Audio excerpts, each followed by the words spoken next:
Everyone, this is Vinita Bishnoi. Welcome to my channel. तो आज जो हम जो टॉपिक हम डिस्कस करने वाले हैं वो फर्टिलाइजेशन ही है। इससे पहले वाले वीडियो में मैंने जो फर्टिलाइजेशन टॉपिक में डिस्कस किया था that was movement of sperm in the female reproductive track, कि जैसे ही स्पर्म फीमेल रिप्रोडक्टिव ट्रैक में पहुंचता है तो वो किस तरीके से फिलोपियन ट्यूब तक पहुंचता है, उसमें क्या चेंजेस लाइक कौन से हर्डल्स आते हैं, कौन सपोर्ट करके उनको फिलोपियन ट्यूब तक पहुंचाता है। So everything we have discussed in the previous video. आज हम इस वीडियो में क्या डिस्कस करेंगे कि किस तरीके से जो स्पर्म है उसके अंदर चेंजेस आते हैं, जिसके वजह से it is very easy for sperm to fertilise the ova, और किस तरीके से ये फर्टिलाइज होते हैं, फ्यूज होते हैं, that we are going to discuss. So first thing is capacitation. Capacitation का मतलब होता है the sperm attains functional maturity. Sperm जो होता है वो फंक्शनल मैच्योरिटी अटेन करता है। That process is called capacitation and this process happens in female reproductive tract। Female reproductive tract में एक मेच्योरिटी होता है जो वो मेल रिप्रोडक्टिव सिस्टम में गेन करता है, बट वही अगर functional maturity means it has to modify itself ताकि वो ओवम को इजीली फर्टिलाइज कर सके, तो वो जो मेच्योरिटी फंक्शनल मेच्योरिटी गेन करता है फीमेल रिप्रोडक्टिव ट्रैक के अंदर, it is capacitation. This process takes 5 to 6 hours and there is no morphological change happens in the sperm. It is molecular level change. Fine? जो sperm होता है, sperm में morphological change नहीं आएगा, उसकी morphology as it is रहेगी, but molecular level पे changes आते हैं। Now what are those changes at the molecular level? First is removal of sterols and glycoproteins from membrane of acrosome. Acrosome का जो membrane के ऊपर स्टीरॉल्स एंड ग्लाइकोप्रोटीन्स होते हैं उनको रिमूव कराया जाता है। That is the first thing happens in capacitation. अब इससे क्या फायदा होता है? इससे फायदा ये होगा दैट मेम्ब्रेन बिकम्स परमिएबल।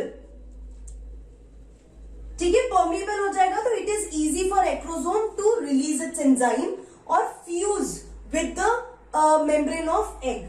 दूसरा इसका क्या इंपॉर्टेंस होता है? That receptors on the membrane will be exposed. जो रिसेप्टर्स होंगे मेम्ब्रेन पे वो एक्सपोज हो जाएंगे अगर आप स्टीरॉल्स एंड ग्लाइकोप्रोटीन्स को रिमूव कर देंगे मेम्ब्रेन से। तो अब इससे क्या फायदा होगा अगर वो रिसेप्टर्स एक्सपोज हो जाएंगे? That enables sperm to catch signals from ovulated egg। जो भी एग ओव्यूलेट हुआ है वो एक सिग्नल सेंड करता है स्पर्म्स को। सो वो सिग्नल को कैच करना इजियर हो जाएगा अगर मेम्ब्रेन पे से स्टीरॉल्स और ग्लाइकोप्रोटीन्स को रिमूव कर दिया जाएगा। तो next reaction which is happening here is calcium level increases in sperm. Calcium का इंटेक होगा स्पर्म में, इससे क्या फायदा होगा? Sperm will become more active. Sperm ज्यादा एक्टिव हो जाएगा जिसकी वजह से it will swim faster. Swimming जो है, स्विम कर रहा है, वो फास्ट हो जाएगा अगर कैल्शियम लेवल स्पर्म के अंदर इंक्रीज हो जाएगा तो। सो कैपेसिटेशन प्रोसेस में ये मेन दो रिएक्शंस हो रहे हैं, ये दो मेन प्रोसेसेस हो रहे हैं जिससे स्पर्म जो है ज्यादा एक्टिव हो जाएगा, plus it is ready to accept the signal from the ovulated egg. तो ये डायरेक्शन में हेल्प करता है, ये मूवमेंट में हेल्प करता है। So these are the two things happening during the functional maturation of sperm, which is known as capacitation, and it is happening in the female reproductive tract. और इसमें 5 to 6 hours लगते हैं. Fine. So now sperm after this process has become functionally mature. अब वो mature हो चुका है sperm. अब sperm mature हो गया है तो जो next reaction होता है that is the fusion with the membrane of the egg. किस तरीके से जो ये स्पर्म है, कैपेसिटेटेड स्पर्म है, वो ओवा के पास जाके किस तरीके से अटैच होता है, रिएक्ट करता है, that will be the next step. अब यहां पे एक चीज आपको समझनी है कि जो स्पर्म है, fine, this is the sperm. Sperm जो है ये न्यूक्लियस है और ये एक्रोसोम वाला पार्ट है। Now you have to see that ये वाला जो पार्ट है ये अब थोड़ा सा एक्सपोज हो जाएगा so that sperm can easily fuse with the membrane of egg. Now the next is gametes should recognise each other. अब जब मैच्योर हो चुका है स्पर्म तो उसको गैमीट, दोनों गैमीट एक दूसरे को रिकॉग्नाइज करने चाहिए। तो इस रिकॉग्निशन प्रोसेस को एक नाम दिया गया है that is fertilizin, anti fertilizin reaction. ये एक प्रोसेस है जिसमें ये दोनों केमिकल्स इन्वॉल्व होते हैं। Now what is fertilizin? Fertilizin is a glycoprotein which is made up of carbohydrate and amino acid. ये जो fertilizin होता है, it is released by the egg. Egg release करता है. So it is secreted by egg और ये जो chemical है, this chemical is spermophilic, ये स्पर्म्स को अट्रैक्ट करता है। So fertilizer is a spermophilic chemical which is a glycoprotein secreted by egg. दूसरा जो है that is anti-fertilizin. Anti-fertilizin जो है it is made up of acidic amino acid and it is secreted by sperm. ये sperm secrete करता है। तो ये दोनों की वजह से रिकॉग्निशन हो रहा है, ये एक दूसरे को पहचान पाते हैं। तो आप क्या देखेंगे कि सपोज ये ओवा है, ओवा के ऊपर ये इस तरीके से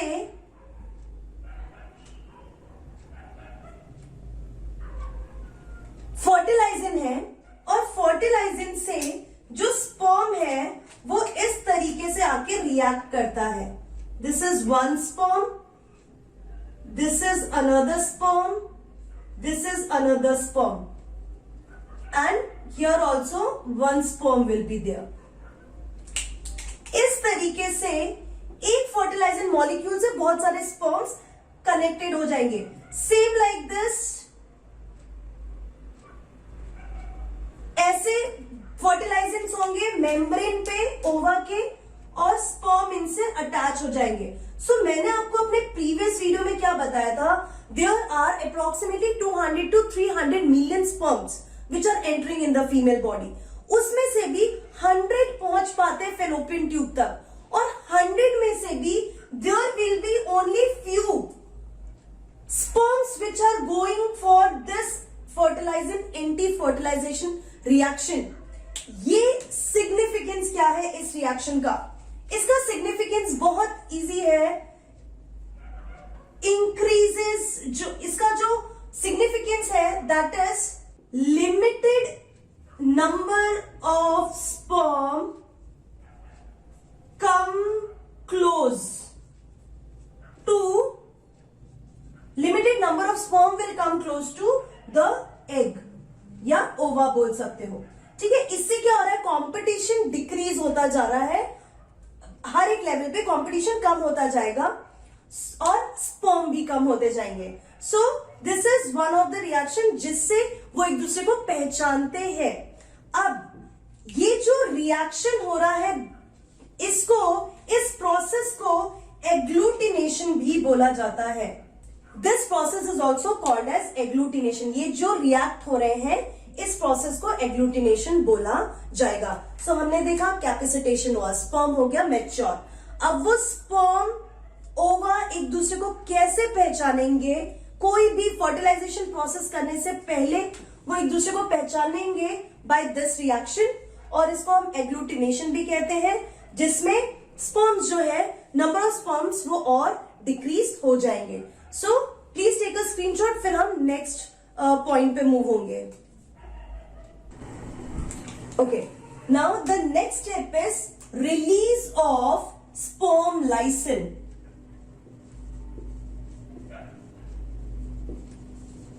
So lysine is nothing but the group of enzymes. It is group of enzyme of acrosome. So acrosome के अंदर जो enzymes है उनके ग्रुप को आप lysine कहते हैं। There are two enzymes which are present. One is hyaluronidase enzyme and second one is acrosin enzyme.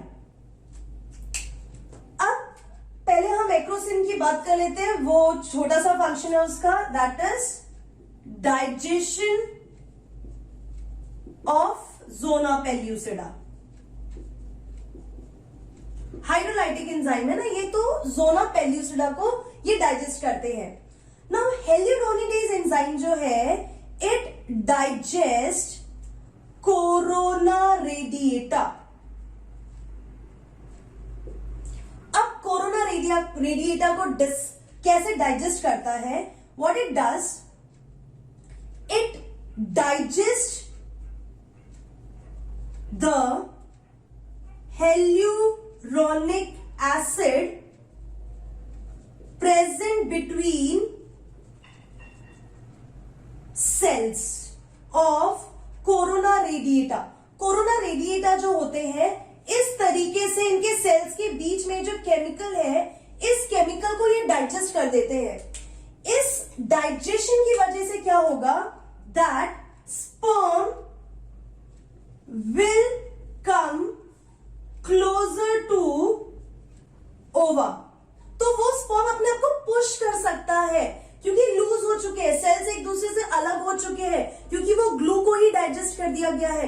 So sperm जो है, स्पर्म के लिए बहुत इजी हो जाता है अपने आप को पुश करके पहुंच जाना जोना पेल्यूसिडा के पास, और फिर जोना पेल्यूसिडा को भी डाइजेस्ट करने में इनको हेल्प मिलती है। So these are the specific enzymes which is present in acrosome of the sperm.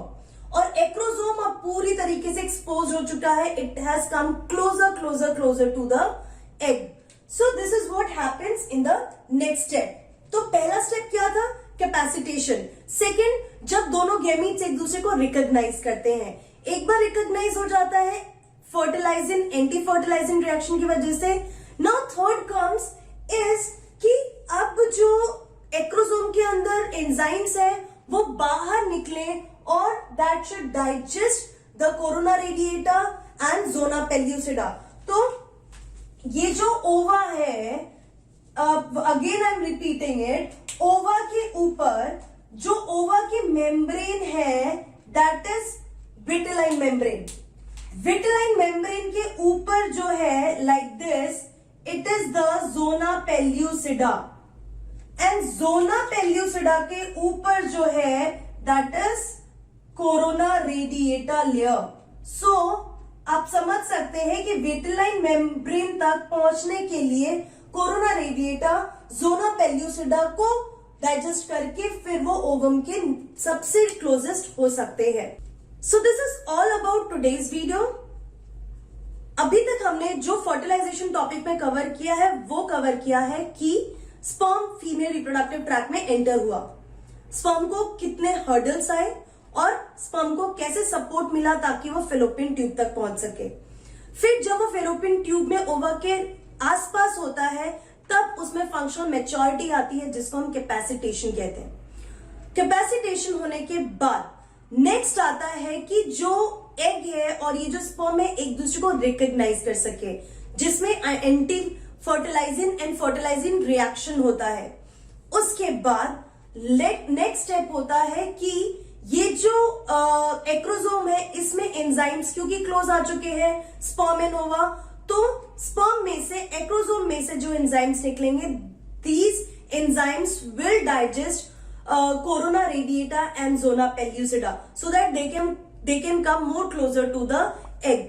So this is all about today's video. अब जो नेक्स्ट फर्टिलाइजेशन का टॉपिक होगा उसमें मैं बताऊंगी किस तरीके से स्पर्म का न्यूक्लियस एंटर होता है और वो फ्यूज होते हैं और कंप्लीट जाइगोट फॉर्मेशन होता है। So see you in my next video. Till then keep learning and be safe.